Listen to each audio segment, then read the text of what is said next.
प्रधानमंत्री कल राजस्थान के बीकानेर से 103 अमृत भारत स्टेशनों का करेंगे उद्घाटन। झारखंड के गोविंदपुर, शंकरपुर और राजमहल स्टेशनों को किया गया है पुनर्विकसित। शराब घोटाले पर प्रदेश भाजपा अध्यक्ष बाबूलाल मरांडी का बड़ा आरोप। आईएएस अधिकारी विनय चौबे की गिरफ्तारी को बताया साजिश। सीबीआई जांच की मांग। भारत मलेशिया रक्षा सहयोग पर हुई अहम बैठक। रक्षा राज्य मंत्री संजय सेठ ने मलेशिया के रक्षा मंत्री से मुलाकात कर आतंकवाद पर भारत की जीरो टॉलरेंस नीति से कराया अवगत। और राज्य में समय से पहले आएगा मानसून। मौसम विभाग का पूर्वानुमान 10 जून तक दस्तक दे सकती है मानसून की बारिश। दोपहर बाद खुशगवार हुआ राजधानी का मौसम।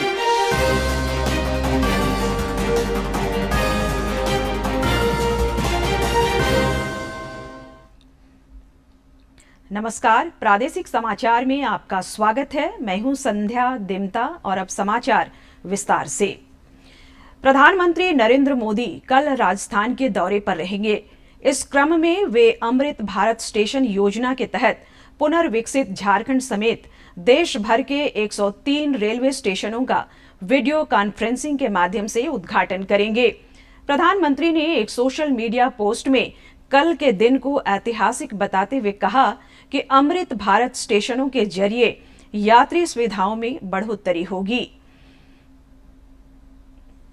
छत्तीसगढ़, झारखंड, बिहार, हिमाचल प्रदेश, केरल की तस्वीरें आपको दिखा रहे हैं। इन राज्यों में कई और स्टेशनों का कायाकल्प हुआ है, लेकिन फिलहाल एक स्टेशन की तस्वीरें आपकी स्क्रीन पर हैं। आपको भी फर्क साफ नजर आ रहा होगा।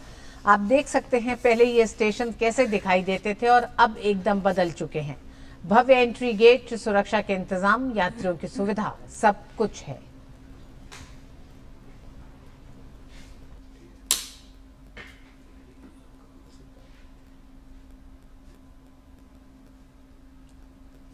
इधर झारखंड में भी अमृत भारत स्टेशन योजना के तहत 3 स्टेशनों को पुनर्विकसित किया गया है। इनमें मालदा रेल मंडल के अंतर्गत आने वाले देवघर स्थित शंकरपुर रेलवे स्टेशन भी है, जिसका उद्घाटन कल प्रधानमंत्री नरेंद्र मोदी वर्चुअल तरीके से करेंगे।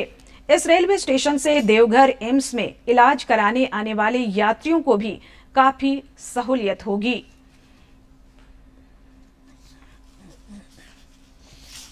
देवघर के शंकरपुर रेलवे स्टेशन का कायाकल्प अमृत भारत रेलवे स्टेशन योजना के अंतर्गत हुआ है, जहां वर्ल्ड क्लास की सुविधाएं उपलब्ध कराई गई हैं। स्टेशन के पुनर्विकास होने से एम्स में इलाज कराने वाले मरीजों को भी खासा लाभ मिलेगा। शंकरपुर रेलवे स्टेशन से महज 1 किलोमीटर की दूरी पर देवघर एम्स स्थित है। बहुत अच्छी बात है। सबसे बड़ी बात है कि एम्स को लेकर के जो परेशानी होती थी, ये स्टेशन ये नया बन जाने के बाद गाड़ी का ठहराव होना चाहिए, ये सबसे बड़ी उपलब्धि है।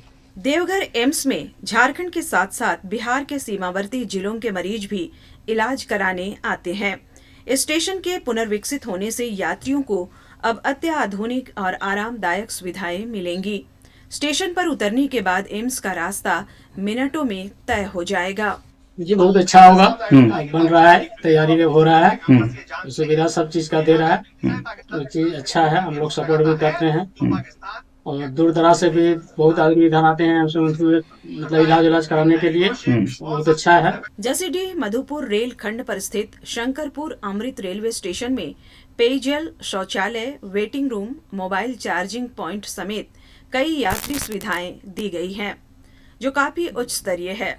स्टेशन में दिव्यांग जनों के लिए अलग से सुविधाएं मुहैया कराई गई है। इससे स्थानीय लोग काफी खुश हैं और प्रधानमंत्री के प्रति आभार व्यक्त कर रहे हैं।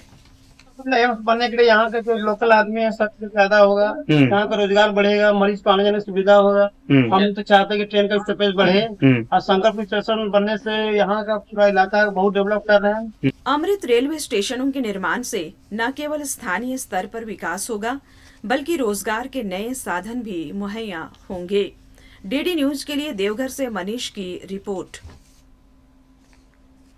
ऑपरेशन सिंदूर और आतंकवाद के खिलाफ भारत की विचारधारा को दुनिया के देशों तक पहुंचाने के लिए जदयू सांसद संजय कुमार झा के नेतृत्व में एक सर्वदलीय प्रतिनिधिमंडल आज दिल्ली एयरपोर्ट से रवाना हुआ।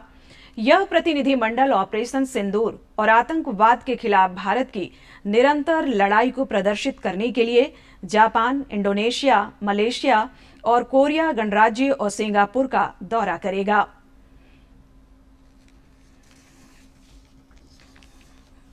सर्वदलीय प्रतिनिधिमंडल के ग्रुप 3 का नेतृत्व जेडीयू नेता संजय झा कर रहे हैं। ये ग्रुप जापान, दक्षिण कोरिया, सिंगापुर, इंडोनेशिया और मलेशिया के दौरे पर रहेगा। इस ग्रुप के सदस्यों में भाजपा सांसद अपराजिता सारंगी, ब्रजलाल प्रधान बरुआ और हेमंत जोशी, तृणमूल कांग्रेस के सांसद अभिषेक बैनर्जी, सीपीआईएम के सांसद जॉन ब्रिटास शामिल हैं। राजदूत मोहन कुमार विशेषज्ञ के रूप में समूह के साथ रहेंगे। इस यात्रा के जरिए दुनिया को आतंकवाद के खिलाफ जीरो टॉलरेंस का भारत का सख्त संदेश दिया जाएगा। हमारा delegation Japan, south Korea, Indonesia, Malaysia और सिंगापुर जा रहा है। सबसे बड़ा इशू है कि ये आतंकवाद जो है वो पाकिस्तान की स्टेट पॉलिसी है, इनके नकाब को उतारना। ये आतंकवाद कोई वहाँ से कोई 2-4 लोग ऐसे नहीं आते हैं, पूरा स्टेट उसको स्पॉन्सर करता है, पूरा थ्राइव करता है स्टेट के सपोर्ट से। इस बात को पूरे दुनिया में जा कर के बताना। और दूसरी बात जो है, जो एक न्यूक्लियर ब्लफ है, जो हमेशा बोलता है कि मैं आतंक कोई घटना हो गई तो न्यूक्लियर ये, इस ब्लफ को भी खत्म करना कि ऐसा नहीं होगा कि हम आपके आतंकवाद और हमारे यहाँ आकर के टेररिस्ट एक्टिविटी करते रहिए और उसको हम झेलते रहेंगे। झारखंड के शिक्षा मंत्री रामदास सोरेन अचानक जमशेदपुर के बिष्टुपुर स्थित सेंट्रल किचन पहुंचे और मिड डे मील के भोजन की गुणवत्ता का निरीक्षण किया। इस दौरान उन्होंने खुद भी भोजन चखा और संतुष्टि जताई। मौके पर शिक्षा मंत्री ने ऐलान किया कि जल्द ही 100 स्कूलों पर एक सेंट्रल किचन की व्यवस्था की जाएगी ताकि बच्चों को पौष्टिक भोजन मिल सके। उन्होंने कहा कि राज्य सरकार सेंट्रल किचन नीति में बदलाव कर रही है ताकि हर बच्चे को पौष्टिक भोजन मिल सके और कुपोषण की समस्या खत्म हो। सेंट्रलाइज किचन सेट के माध्यम से जो और भी जगह में इस जिला में कुछ मिलों जमीन मांगा गया था, उससे मेरे पास पेपर में आया है मुझे तरफ कि ये लोग जमीन मांगा गया है, जमीन उपलब्ध होने से ही हम किचन सेट वहाँ शुरू कर देंगे। और झारखंड के पूर्व मुख्यमंत्री चंपाई सोरेन ने जनजातीय परामर्शदात्री परिषद टीएसी की बैठक को लेकर हेमंत सरकार पर फिर सवाल खड़े किए हैं। एक सोशल मीडिया पोस्ट में उन्होंने कहा कि परिषद का उद्देश्य आदिवासियों के हित में फैसले लेना है, लेकिन बैठक का एजेंडा चिंताजनक है। श्री सोरेन ने कहा कि बैठक में आदिवासी बहुल गांवों में शराब दुकान और बार खोलने के लाइसेंस पर चर्चा की जा रही है, जिससे नई पीढ़ी नशे की चपेट में आ सकती है। इसके साथ ही उन्होंने ईचा खरकाई डैम परियोजना को दोबारा शुरू करने पर भी आपत्ति जताई, जिससे कोल्हान क्षेत्र के 124 गांवों के लोग विस्थापन का सामना कर सकते हैं। पूर्व मुख्यमंत्री और प्रदेश भाजपा अध्यक्ष बाबूलाल मरांडी ने झारखंड सरकार पर शराब घोटाले को लेकर गंभीर आरोप लगाए हैं। आज भाजपा प्रदेश कार्यालय में आयोजित प्रेस वार्ता में बाबूलाल मरांडी ने कहा कि झारखंड में सामने आया यह शराब घोटाला दिल्ली से भी बड़ा है। उन्होंने बताया कि इस मामले की पूरी जानकारी उनके द्वारा पहले ही मुख्यमंत्री हेमंत सोरेन को पत्र के माध्यम से दी गई थी। श्री मरांडी ने आईएएस विनय चौबे की गिरफ्तारी को साजिश बताते हुए कहा कि एंटी करप्शन ब्यूरो ने एक ही दिन में एफआईआर दर्ज कर पूछताछ की और विनय चौबे को जेल भेज दिया, जो कि प्रायोजित लग रहा है। केस दर्ज होने के बाद झारखंड में एसीबी एक्टिव होते हैं 24 के आखिरी चुनाव के कुछ दिन पहले, और उसके बाद भी आपने देखा कि यहाँ भी कोई जांच के लिए पहले उन्होंने एफआईआर नहीं लॉन्च किया था। कल जब विनय चौबे को पकड़ करके ले गया तो उनको अंदर ले जाना तो फिर एफआईआर करना पड़ेगा, तो उन्होंने एफआईआर किया और उसको अंदर किया। उन्होंने सवाल उठाया कि जब सरकार को पहले से ही इस मामले की जानकारी थी तो कार्रवाई क्यों नहीं की गई। बाबूलाल मरांडी ने इस घोटाले की निष्पक्ष जांच के लिए सीबीआई जांच की मांग की है। इसलिए यहाँ तो पूरी तरह से हमने कहा कि दिल्ली में जिस प्रकार की शराब घोटाला हुआ है उससे भी कहीं बड़ा घोटाला इस झारखंड की धरती में हुआ है, और ये जांच होगी तो परत दर खुलेगी और सब कुछ पता चल जाएगा। राज्य सरकार के वरिष्ठ IAS अधिकारी विनय चौबे को एसीबी द्वारा गिरफ्तार किए जाने पर भाजपा हमलावर है और इसे बड़ी साजिश करार दे रही है। बाबूलाल मरांडी ने जल्दबाजी में एसीबी की कार्रवाई पर भी सवाल खड़े किए हैं। डीडी न्यूज के लिए रांची से ब्यूरो की रिपोर्ट। राज्य के पूर्व मुख्यमंत्री रघुवर दास ने भी शराब घोटाले को लेकर हेमंत सरकार पर तीखा हमला बोला है। बोकारो में पत्रकारों से बातचीत के क्रम में उन्होंने कहा कि सीओ ऑफिस से सीएमओ तक सभी भ्रष्टाचार में लिप्त हैं। इस मामले के सामने आने से भाजपा के आरोप एक बार फिर साबित हो गए हैं। उन्होंने कहा कि IAS अधिकारी विनय चौबे मुख्यमंत्री के करीबी थे। इस मामले की सीबीआई जांच में अब बड़ी मछलियों के नाम भी सामने आएंगे। पूर्व मुख्यमंत्री ने कहा कि छत्तीसगढ़ में दर्ज मामले के आधार पर सीबीआई सभी दोषियों को पकड़ेगी। पार्टी कहती थी कि सीओ ऑफिस से लेकर सीओ तक भ्रष्टाचार का अड्डा है, और जो श्री विनय चौबे जी सभी जानते हैं कि मुख्यमंत्री जी का छाया था, सीओ में प्रधान सचिव था। तो सिर्फ उनके स्तर की बात नहीं है, इसमें अगर सीबीआई जांच, और जैसा कि छत्तीसगढ़ सरकार ने ऑलरेडी सीबीआई को रिकमेंडेशन कर दिया है, तो निश्चित रूप से बड़े मछली आने वाले समय गिरफ्तार हो, ये झारखंड की जनता चाहती है। विद्या भारती की ओर से रांची के कुदलांग स्थित सरस्वती विद्या मंदिर परिसर में जनजातीय आचार्य प्रशिक्षण वर्ग का आयोजन किया गया। इसके समापन समारोह में मुख्य अतिथि के रूप में राज्यपाल संतोष कुमार गंगवार शामिल हुए। इस दौरान उन्होंने जनजातीय और क्षेत्रीय विकास की प्रतिबद्धता दोहराई। देखिए ये रिपोर्ट। रांची के कुदलांग स्थित सरस्वती विद्या मंदिर परिसर में जनजातीय आचार्य प्रशिक्षण वर्ग का आयोजन किया गया। इसके समापन समारोह में मुख्य अतिथि के रूप में राज्यपाल संतोष कुमार गंगवार शामिल हुए। इस दौरान राज्यपाल का पारंपरिक रूप से स्वागत हुआ। राज्यपाल ने संबोधन के दौरान जनजातीय और क्षेत्रीय विकास पर विशेष बल दिया। मुझे देखकर अत्यंत प्रसन्नता हो रही है कि भारतीय चिंतन, संस्कृति और जीवन मूल्यों पर आधारित शिक्षा की को जनजातीय क्षेत्रों तक पहुंचाने का यह प्रयास पूर्ण समर्पण और सेवा भाव से किया जा रहा है, जो वास्तव में बहुत अच्छी बात है। विद्या भारती की ओर से आयोजित जनजातीय आचार्य प्रशिक्षण वर्ग में मुख्य रूप से राज्य के सुदूरवर्ती क्षेत्रों में काम करने वाले 387 आचार्यों को संस्कार और गुणवत्तापूर्ण प्रशिक्षण दिया गया। विद्या विकास समिति के प्रदेश सचिव नकुल शर्मा ने कहा कि नई शिक्षा नीति के तहत आचार्यों को प्रशिक्षण दिया गया है। हमने प्रशिक्षण वर्ग में इन आचार्यों को शैक्षणिक स्तर कैसे विकास करना है ये बताए, सामाजिक कुरीति को कैसे दूर करना है ये बताए, और ये समाज हमारा कैसे उन्नत करे, हम एक आदर्श नागरिक बने। नैतिक एवं आध्यात्मिक शिक्षा के अंतर्गत अपने योग आधारित शिक्षा, और हमारा ये जंगल और जन हमारा परिवार है, भगवान बिरसा मुंडा हमारे हैं।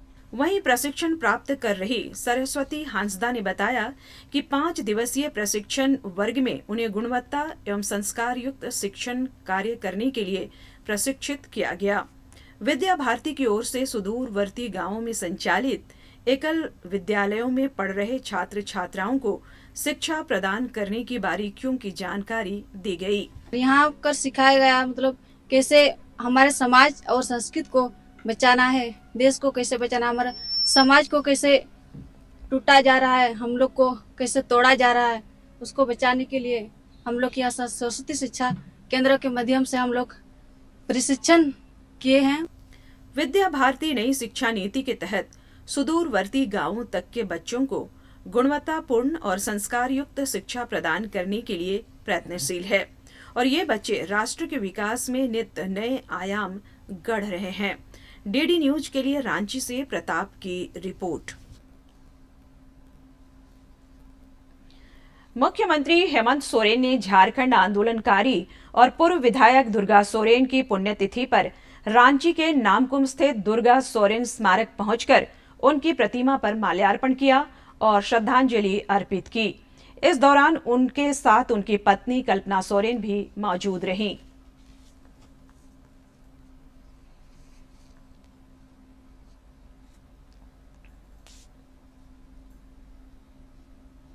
सभी कार्यकर्ता आज यहाँ दुर्गा सोरेन चौक पर एकत्रित हुए हैं। आपको पता है आज इनका पुण्यतिथि और उनके इस स्मृति पर श्रद्धा सुमन अर्पित करने के लिए हम लोग सपोर्ट करते हैं और ये हम लोगों के लिए गौरव और सौभाग्य की बात है। पेयजल एवं स्वच्छता मंत्री योगेंद्र प्रसाद ने नई दिल्ली में केंद्रीय जल शक्ति मंत्री CR पाटिल से मुलाकात की।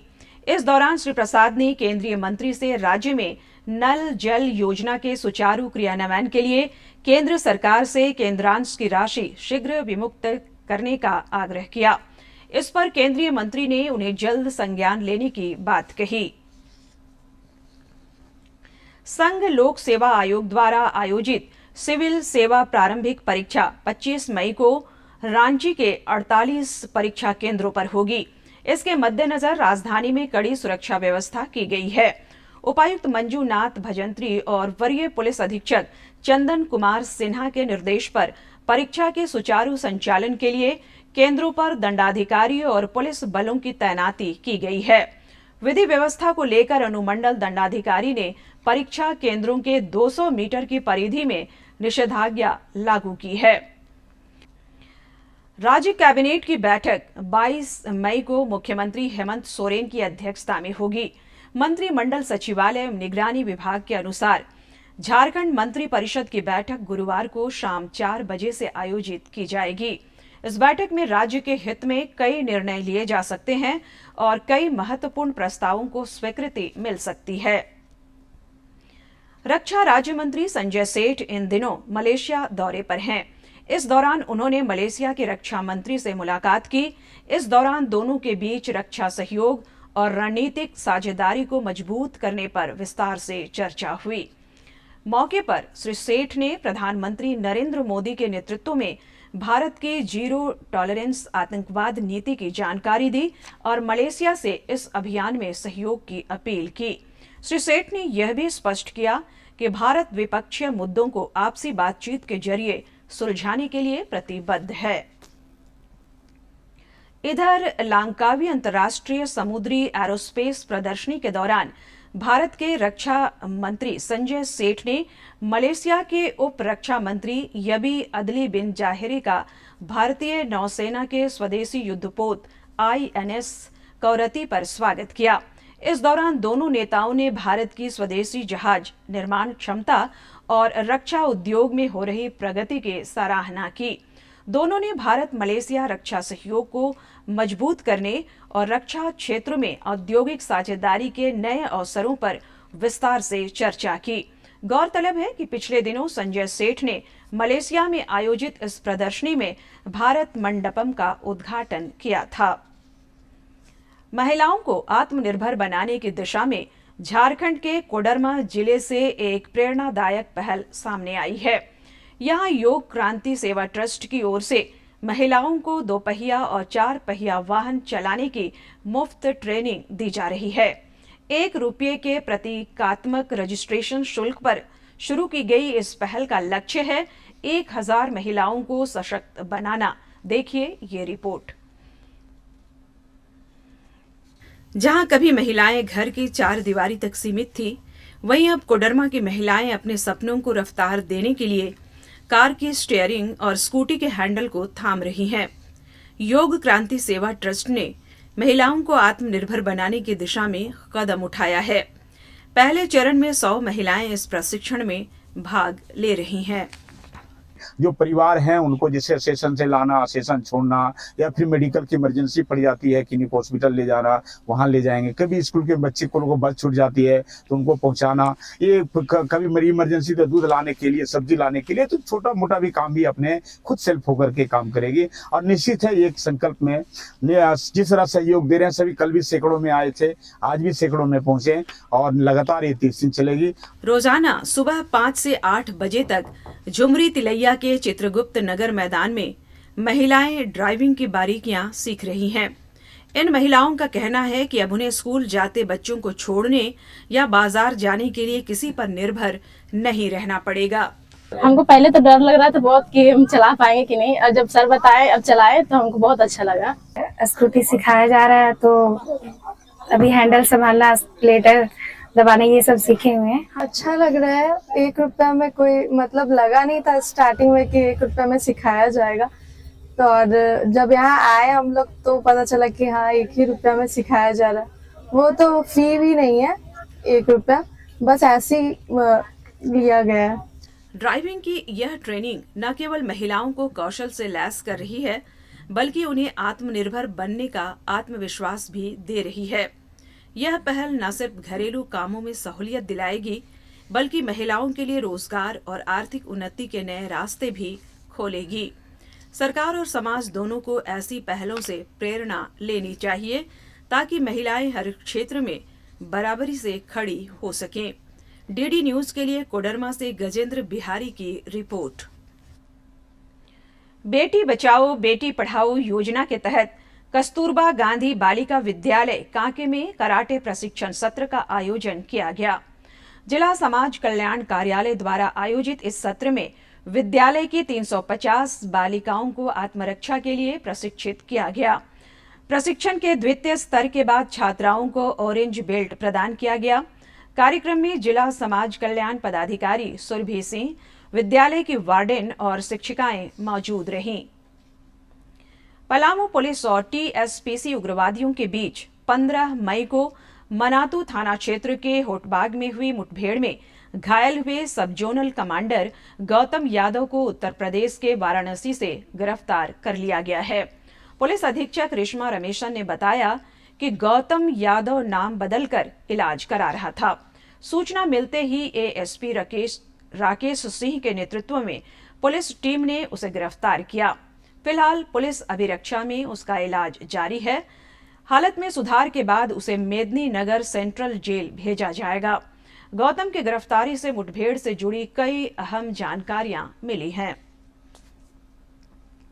प्रधानमंत्री नरेंद्र मोदी इस महीने की 25 तारीख को आकाशवाणी पर मासिक मन की बात कार्यक्रम में देश विदेश के लोगों के साथ विचार साझा करेंगे। इस कार्यक्रम का प्रसारण दूरदर्शन, आकाशवाणी के अलावा विभिन्न प्लेटफॉर्म पर होगा। मन की बात कार्यक्रम को लेकर 23 मई तक सुझाव टोल फ्री नंबर पर दिए जा सकते हैं। जन जन की संघर्षों के कुछ किस्से, कहानी कुछ सफलताओं की, अनकही विरासत की, उम्मीदें नए भारत की। महीने के आखिरी रविवार का रहता है इंतजार। ब्रह्मपुत्र के घाट से हिमालय के विस्तार तक होती है मन की बात प्रधानमंत्री के साथ। तो सुनिए इस महीने 25 मई सुबह 11 बजे मन की बात आकाशवाणी और दूरदर्शन के सभी चैनलों पर और प्रसार भारती के ओटीटी प्लेटफॉर्म वेव्स पर सजीव प्रसारण लाइव स्ट्रीमिंग के माध्यम से। मन की बात के प्रादेशिक भाषाओं में अनुवाद का पुनः प्रसारण आप सुन सकते हैं रात 8 बजे आकाशवाणी और दूरदर्शन के सभी प्रादेशिक चैनलों पर। तो याद रखें, रविवार 25 मई सुबह 11 बजे मन की बात।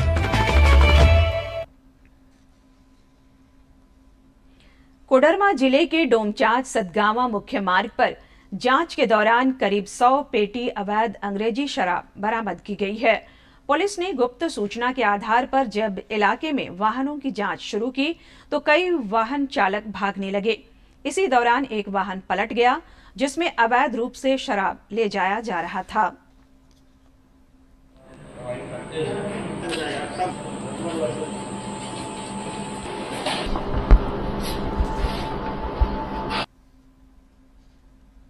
और अब कुछ जानकारियां मौसम से।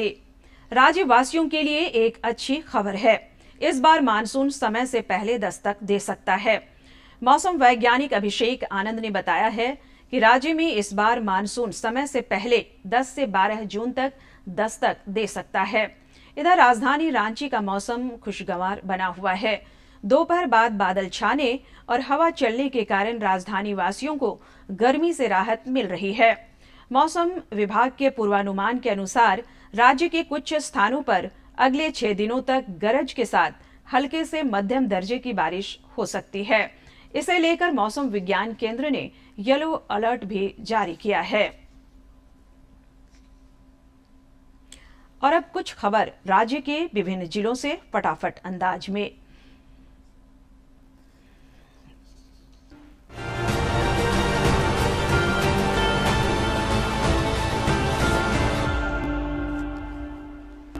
देवघर जिले में मुख्यमंत्री पशुधन विकास योजना में अनियमितता से जुड़े मामले को संज्ञान में लेते हुए इंडियन बैंक, साप्तर और जियाखाड़ा से फर्जी दस्तावेज व फर्जी हस्ताक्षर के माध्यम से की गई अवैध निकासी को लेकर संबंधित बैंक के प्रबंधकों और कर्मचारियों पर एफआईआर दर्ज कराया गया है। साहिबगंज के उपायुक्त हेमंत सती ने पॉलिटेक्निक कॉलेज के पास प्रस्तावित बाल सुधार गृह की भूमि का निरीक्षण किया। निरीक्षण के दौरान साफ सफाई की स्थिति पर नाराजगी व्यक्त की गई और संबंधित विभाग को शीघ्र निर्माण कार्य प्रारंभ करने का आदेश दिया। जामताड़ा समाहरणालय स्थित SGSY सभागार में समाज कल्याण विभाग के सौजन्य से समर सी मैम कार्यक्रम अंतर्गत उपायुक्त ने सभी MOIC, CDPO और LS के प्रशिक्षण के दौरान कुपोषित बच्चों को चिन्हित कर कुपोषण मुक्त करने हेतु समुचित कार्रवाई को लेकर जरूरी दिशा निर्देश दिया। बोकारो जिले के उपायुक्त विजया जाधव की अध्यक्षता में आपदा प्रबंधन प्राधिकरण की बैठक की गई। विद्यालयों, restaurant, apartment, marriage hall, coaching centre आदि में फायर सेफ्टी नियमों का अनुपालन सुनिश्चित कराने की अपील की तथा DDMO को जरूरी दिशा निर्देश दिया। साहिबगंज के प्रधान जिला एवं सत्र न्यायाधीश सह अध्यक्ष जिला विधिक सेवा प्राधिकार अखिल कुमार द्वारा स्थानीय स्नेह स्पर्श विद्याश्रम एवं बाल सुधार गृह का निरीक्षण किया गया। उन्होंने सफाई, स्वास्थ्य सेवाओं और भवन की स्थिति सहित उपलब्ध सुविधाओं का गहन अवलोकन किया। पलामू जिले के लेसलीगंज थाना अंतर्गत स्थित उत्क्रमित मध्य विद्यालय ओरिया में सड़क सुरक्षा, नशा मुक्ति, मानव तस्करी, डायल 112 के प्रति बच्चों को जागरूक किया गया और बिना हेलमेट के मोटरसाइकिल चला रहे लोगों को फूल माला पहनाकर चेतावनी दी गई। दुमका जिले के उपायुक्त ने जिला स्वास्थ्य। अंत में मुख्य समाचार एक बार फिर।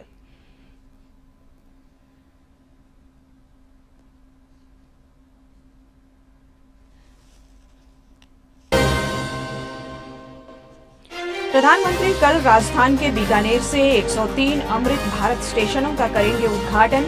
झारखंड के गोविंदपुर, शंकरपुर और राजमहल स्टेशनों को किया गया है पुनर्विकसित।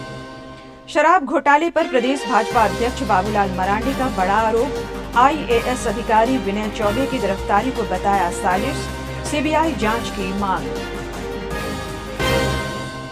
भारत मलेशिया रक्षा सहयोग पर हुई अहम बैठक। रक्षा राज्य मंत्री संजय सेठ ने मलेशिया के रक्षा मंत्री से मुलाकात कर आतंकवाद पर भारत की जीरो टॉलरेंस नीति से कराया अवगत। और राज्य में समय से पहले आएगा मानसून। मौसम विभाग का पूर्वानुमान 10 जून तक दस्तक दे सकती है मानसून की बारिश। दोपहर बाद खुशगवार हुआ राजधानी का मौसम।